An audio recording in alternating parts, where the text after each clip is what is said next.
फरीदाबाद से बीते दिन जंगलों में मिले किशोर फैजान की हत्या के मामले में पुलिस ने मुख्य आरोपी फारूक को गिरफ्तार कर लिया है। घटना फरीदाबाद के बड़खल गांव की है, जहां 14 मार्च को जुम्मे की नमाज पढ़कर घर लौट रहा 14 वर्षीय फैजान अचानक लापता हो गया था।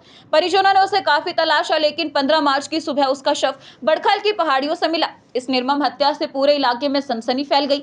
पुलिस जांच में सामने आया कि आरोपी फारूक, जो फैजान के घर के पास ही किराए पर रहता था, अक्सर उन्हें घर आता जाता रहता था। फैजान को यह पसंद नहीं आया था और उसने उसे घर आने से रोका था। इसी विवाद ने भयानक रूप ले लिया, जिसके बाद 14 मार्च को फारूक ने फैजान को किसी बहाने से बड़खल की पहाड़ियों पर बुलाया और वहां तेजधार हथियार से उसकी हत्या कर दी।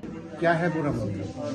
कल फरीदाबाद में बड़खल एरिया के अंदर पहाड़ के अंदर एक अज्ञात डेड बॉडी जो है एक युवक की बरामद हुई थी, जिसकी बाद में जो पहचान है वो फैजान के रूप में हुई, फैजान नामक युवक के रूप में हुई, जो बड़खल गांव का ही रहने वाला था। और इस संदर्भ में सूरजकुंड पुलिस स्टेशन के अंदर जो है हत्या के सेक्शंस के तहत मुकदमा जो BNS के 103 और अदर रेलिवेंट सेक्शंस के तहत मुकदमा दर्ज किया गया।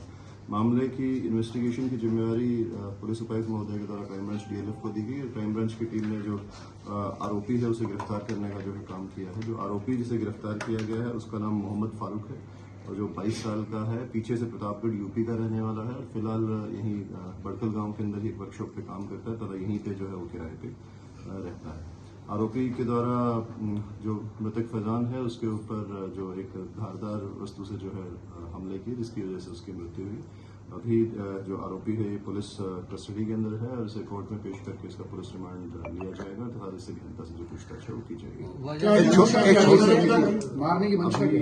जो प्रारंभिक पूछताछ में सामने आया है उसमें इन दोनों का जो मृतक है और आरोपी, इन दोनों का झगड़ा हुआ और मृतक को क्योंकि ये शक था कि जो आरोपी है उसकी बहन है उसके साथ उसके नाजायज संबंध है, इसी चीज के शक के अंदर उसने उसके साथ झगड़ा किया। जो झगड़ा बढ़ करके अल्टीमेटली जो मोहम्मद फारूक है आरोपी, उसके द्वारा इस युवक के ऊपर जानलेवा हमला किया गया तथा उसकी हत्या की गई।